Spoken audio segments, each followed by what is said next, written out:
पर बैठी है वो शेर दो तरह का दिखता है। कभी तो वह दिखता है कि जिसका मुंह खुला है, पूरा जबड़ा दिखाई देता है, आप कभी भी देखिएगा। और कभी लगता है कि उसका मुंह बिल्कुल बंद है। तो ऐसा क्यों है, ग्रंथ बताता है। जब माँ भक्तों के लिए प्रकट होती है तब सिंह का मुंह बंद होता है, और जब वो दुष्टों के मारण के लिए प्रकट होती है तब शेर का मुंह खुला होता है। तो भक्तों के लिए प्रकट होने वाली वह माँ 9 रूपों में जिसको पूजा जाता है। प्रथमं शैलपुत्री च, द्वितीयं ब्रह्मचारिणी, तृतीयं चंद्रघंटेति कुष्मांडेति, चतुर्थम पंचम स्कंध मातेति, षष्ठम कात्यायनीति च, सप्तम कालरात्रिति महागौरीति च, अष्टमं नवम सिद्धिदात्री च, नव दुर्गा प्रकृति। 9 रूप हैं। ये व्याख्यान आप सुनेंगे। पूर्व की देवी भागवत की कथाओं में हमने बहुत विस्तार किया। 3 दिन तक कथा नैमिष में माँ के 9 नाम के ऊपर ही चलती है। पूर्व की वीडियो भी आप जरूर सुनिएगा। अभी मैं आपको यह निवेदन कर रहा हूँ कि माता रानी यज्ञ से बहुत प्रकट होती है, अति प्रसन्न होती है। माँ को यज्ञ बहुत प्रिय है, और यज्ञ में कुछ आहुतियाँ बड़ी विशेषता के रूप में है, वो आप लिख सकते हैं। मैंने ये बात पूर्व में बोली नहीं है, इसलिए मैं आपको लिखने के लिए बता रहा हूँ। लेकिन मुझे ये भी पता है आप लिखेंगे नहीं, तो आप होशियार ज्यादा हैं। आप एक ही बार में जो सुन लेते हैं वो सब याद हो जाता है। अच्छी बात है, आपकी मेमोरी ताकत इतनी बढ़िया है, वो तो जाए कैसे भी याद।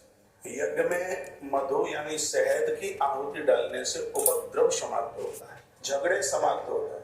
नवरात्रा का आप यज्ञ कर रहे हैं, देसी शहद लीजिए, याद रखिएगा कांसे की कटोरी में ना रखें। शहद कांसे की कटोरियों में पहुंचते ही, बर्तन में पहुंचते ही मदरा का रूप धारण कर लेता है। कांसे के बर्तन में शहद रख करके यदि उसने चाटा है तो मदरा जैसा ही उसमें मधु होगा, इसलिए उसको और पात्र में रखिएगा। तो शहद की आहुति डालने से उपद्रव नष्ट होता है। ये शहद का प्रभाव है। घर में विद्युत करंट, अग्नि प्रकोप, ऐसी और तमाम चीजें हैं, तमाम बातें हैं। पानी में डूब करके समाप्त हो जाना, आग लगा लेना, फांसी लगा लेना, ये सब उपद्रवों में आते हैं। माता भगवती को सुनिएगा ठीक से, शहद की आहुति डालकर, पान के पत्ते पर थोड़ा शहद लगा रख सकते हैं, और घी में मिला करके भी शहद की आहुति डाल सकते हैं, दोनों हिसाब से डाल सकते हैं। तो इससे उपद्रव नष्ट हो। शहद की महिमा है माँ को प्रसन्न करने के लिए।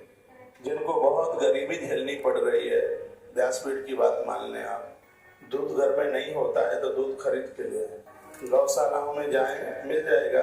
देसी दूध लेके आइए, उसका घी अपने हाथों से निकालिए। ये ग्रंथ चैलेंज करता है, दावा करता है कि गाय के देसी घी से माता रानी की यज्ञ में आहुति दुर्गा सप्तशती के 4थे अध्याय से दी जाए।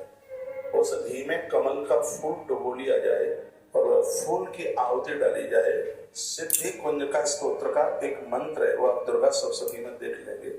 उसको मन ही मन उच्चारण, सिर्फ स्वाहा की आवाज निकलती है, मंत्र पूरा। तो मंत्र को मन ही मन में उच्चारण करके स्वाहाकार जोर से बोला जाए।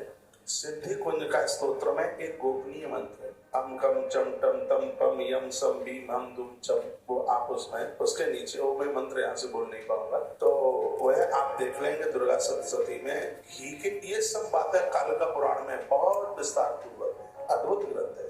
तो कमल का फूल उसमें डुबाकर आप दुर्गा सप्तशती के 4थे अध्याय के द्वारा आप आहुति डालें। घृत के द्वारा ये आहुति, ये धन प्राप्ति, गरीबी का नाश कर देगी, गरीबी खत्म कर देगी।